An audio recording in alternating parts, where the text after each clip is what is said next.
Hello and welcome back to my channel fitness freaks. Guys, আজকে আমি আপনাদের সাথে আমার আর্মসের ওয়ার্কআউটটি শেয়ার করতে চলেছি। এখানে যে ওয়ার্কআউটগুলি বলা আছে সেগুলো বিগিনার এবং ইন্টারমিডিয়েট দুজনেরই পারফর্ম করতে পারেন এবং আপনারাও চাইলে আমার মতো নিজেদের আর্মস গ্রো করতে পারেন। তো চলুন শুরু করা যাক। ফার্স্ট যে ওয়ার্কআউটটি আমরা পারফর্ম করব সেটা হচ্ছে standing barbell bicep curl.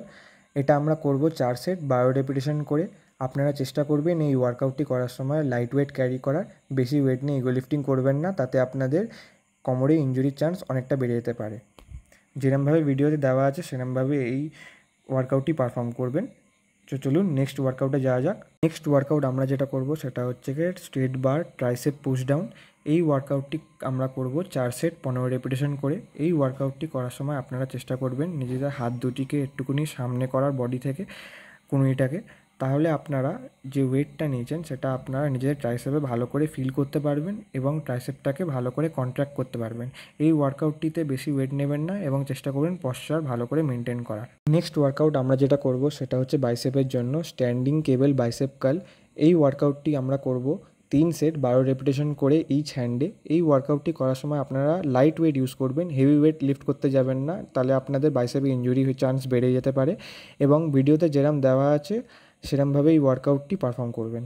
Next workout আমরা যেটা করব সেটা হচ্ছে ট্রাইসেপের জন্য ট্রাইসেপ রোপ পুশ ডাউন। এই রোপ পুশ ডাউন এক্সারসাইজটি আপনারা অনেকে অনেক রকমভাবে করে থাকেন। আমি যে রুলটা ফলো করি সেটা ভিডিওতে দেওয়া আছে। হাত দুটো কনুইটাকে একটু সামনে করে আপনারা যাতে আপনাদের পশ্চারটা ভালো করে মেনটেন করবেন। এই ওয়ার্কআউটটি আপনারা করবেন 3 সেট 15 রেপিটেশন করে। নেক্সট ওয়ার্কআউটটা আবার ট্রাইসেপের জন্য ট্রাইসেপ ওভারহেড এক্সটেনশন।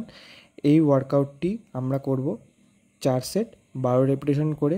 এই ওয়ার্কআউটটি করার সময় চেষ্টা করবেন হাত দুটোকে ক্লোজ গ্রিপে রাখার, বেশি ওয়াইড গ্রিপ করবেন না এবং হেডের পশ্চারটা যেরকম ভিডিওতে দেওয়া আছে ওরকম রাখার, তাহলে আপনারা মাসেলটাকে ভালো করে কন্ট্র্যাক্ট করতে পারবেন এবং নিজেদের পশ্চারটা ভালো করে মেনটেন করতে পারবেন। লাস্ট এবং ফাইনাল যে ওয়ার্কআউটটি আমরা করব সেটা হচ্ছে কি ডাম্বেল হ্যামার কার্ল। এই ওয়ার্কআউটটিতে অনেকে অনেক রকমভাবে করে, কেউ ডাম্বেলের ওপরে গ্রিপ ধরে, আপার গ্রিপ ধরে, কেউ লোয়ার গ্রিপ ধরে। আমি যে রুলটা ফলো করি সেটা হচ্ছে ডাম্বেলের মিডিলে গ্রিপটা ধরি, তার নিজেদের হাত দুটিকে যেরকম ভিডিওতে দেওয়া আছে ওরমভাবে বাইসেপটাকে পুল করি।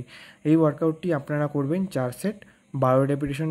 ভিডিওতে যে ওয়ার্কআউটগুলি দেওয়া আছে সেগুলো আপনারা যদি চাইলে নিজেদের ওয়ার্কআউট শিডিউলে অ্যাড করতে পারেন এবং ভিডিওটি যদি ভালো লেগে থাকে লাইক, কমেন্ট এবং আমার চ্যানেল ফিটনেস ফ্রিক্সকে দয়া করে সাবস্ক্রাইব করবেন এবং আপনাদের ভালোবাসা এবং সাপোর্ট আমার সাথে সবসময় রাখবেন। আমি এরকমই আরও ওয়ার্কআউট ভিডিও আপনাদেরকে প্রোভাইড করব। Thank you guys, love you all.